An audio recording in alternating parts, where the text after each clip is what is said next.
Hey everyone, welcome to this explainer. If you've ever flipped through a classic 8th grade math textbook and, well, felt totally overwhelmed by all the formulas, you are definitely not alone. I'm here to be your study buddy today. We're taking a foundational chapter, percentages, and entirely through this breakdown, we're going to transform what looks like basic math into a literal masterclass on navigating the real world.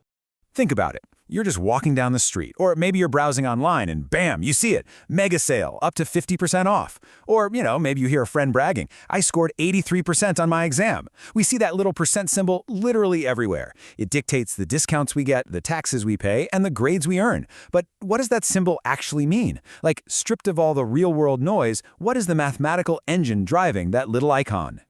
Okay, let's dive right into this. To really understand the math, we actually have to look at the language first. The word percent is derived from the Latin phrase per centum. Literally translated, it means by the 100 or out of 100.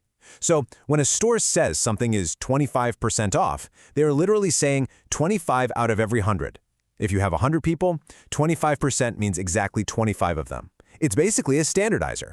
And that brings us to the single most important number in this entire explainer, 100. Why 100? Well, because 100 is a beautifully round, universally understood number. It's incredibly quick and intuitive for the human brain to grasp. By using 100 as our ultimate, unchanging denominator, percentages allow us to understand and compare totally different quantities without our brains just short-circuiting. It is absolutely the ultimate mathematical anchor. So here is our roadmap for today. First, what are percentages? Second, the FDT trio. Third, comparing proportions fairly. Fourth, profit and loss. And finally, growth and compounding. Let's get into it.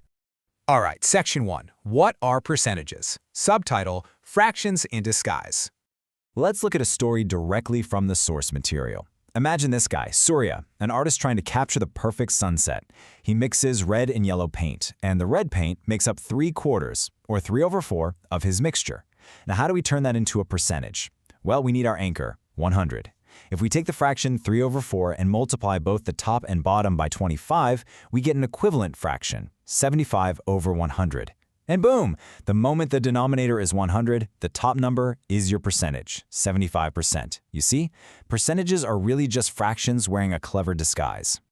Moving right along to Section 2, the FDP trio, fractions, decimals, and percentages. So, fractions, decimals, and percentages are simply 3 different dialects of the exact same language. If your fraction is 50/100, it mathematically equals 0.5 as a decimal, which is exactly 50%. If you want to find 50% of something, you can multiply it by the fraction 1/2, or you can multiply it by the decimal 0.5. You are going to get the exact same answer either way. Mastering this trio means you can just swap between them depending on which makes your calculation the easiest. It's a real game changer. Oh, and speaking of making things easy, I have got to share this fantastic mental hack from the textbook called Math Talk. Let's say you need to calculate 25% of a number entirely in your head. Trying to divide by 4 or multiply by 0.25 mentally, yeah, that can be tough. But finding 10% is super easy. You just move the decimal point. If you know 10%, you just double it to get 20%. Then you have the 10% to get 5%. Finally, just add the 20% value and the 5% value together. It's a brilliant way to break down a hard percentage into easy, bite-sized mental steps. Okay, Section 3, comparing proportions fairly. Leveling the field. Consider this classic dilemma. Isha gets her test scores back.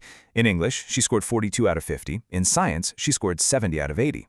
Isha thinks she did better in English because, well, she only lost 8 marks, whereas in science she lost 10 marks.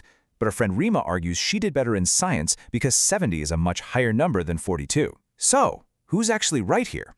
When the maximum marks are totally different, you can't just look at the raw numbers. It's simply not a fair fight.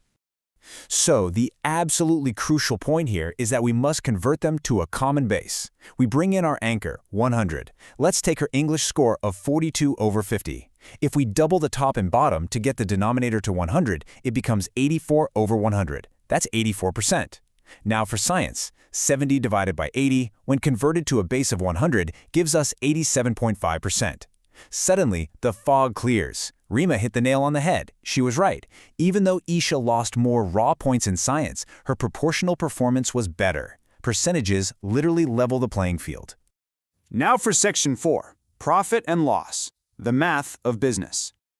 To really understand the math of business, we need to know the basic vocabulary. First up is the cost price. This is the amount the shopkeeper actually pays to acquire an item. Second is the selling price. This is the final amount the customer pays for the item after all the bargaining and discounts are done. The relationship between these two numbers? Well, that dictates whether a business survives or goes under. Let's walk through a real ledger step by step. Meet Kishenlaw. Last month, he achieved total sales of 80,000 rupees. Awesome, right? But he had to buy those goods first. That cost of goods was 48,000 rupees. If we subtract the cost from the sales, we get 32,000 rupees. This is what we call his gross profit. But wait, he's not quite done. He still has to pay for transport, electricity, and employee salaries. Those expenses total 8,000 rupees. Subtract that from the gross profit, and we are left with 24,000 rupees. That is his net profit, the actual money he gets to take home.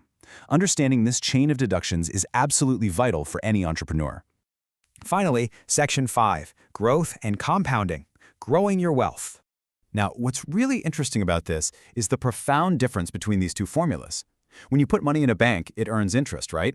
If it grows without compounding, meaning you only ever earn interest on your initial deposit, it's linear. The formula is P times 1 plus RT. But if your interest is compounded, meaning you earn interest on your interest year after year, it becomes exponential. The mathematical representation shifts to P times 1 plus R, all raised to the power of T. That little exponent T represents time. Over long periods, compounding will absolutely skyrocket your wealth compared to linear growth. It is, without a doubt, the most powerful math concept in finance. So, let's wrap up our study session. What are the key takeaways from this entire chapter? First, percentages are just fractions that use 100 as the ultimate baseline. Second, never forget the FDP trio. Fractions, decimals, and percentages are fully interchangeable. Third, when you have mismatched data, converting to percentages is the only way to compare them fairly. And finally, these exact principles are the foundation for managing businesses and growing wealth through compounding interest. But wait, before I let you go, the source material had one last treat for us. We've structured your mathematical thinking today for sure, but how is your spatial logic? Get ready, because it is puzzle time! I am leaving you with the Peaceful Knights puzzle directly from the textbook. Here is the challenge. Can you place exactly 8 knights on a standard chessboard so that absolutely no knight is attacking another? Remember, a knight moves in a very specific L shape. Grab a chessboard and see if you can apply the same clear, structured thinking we used for percentages to solve this spatial challenge. If math is just a language of patterns, what other everyday puzzles have you been missing?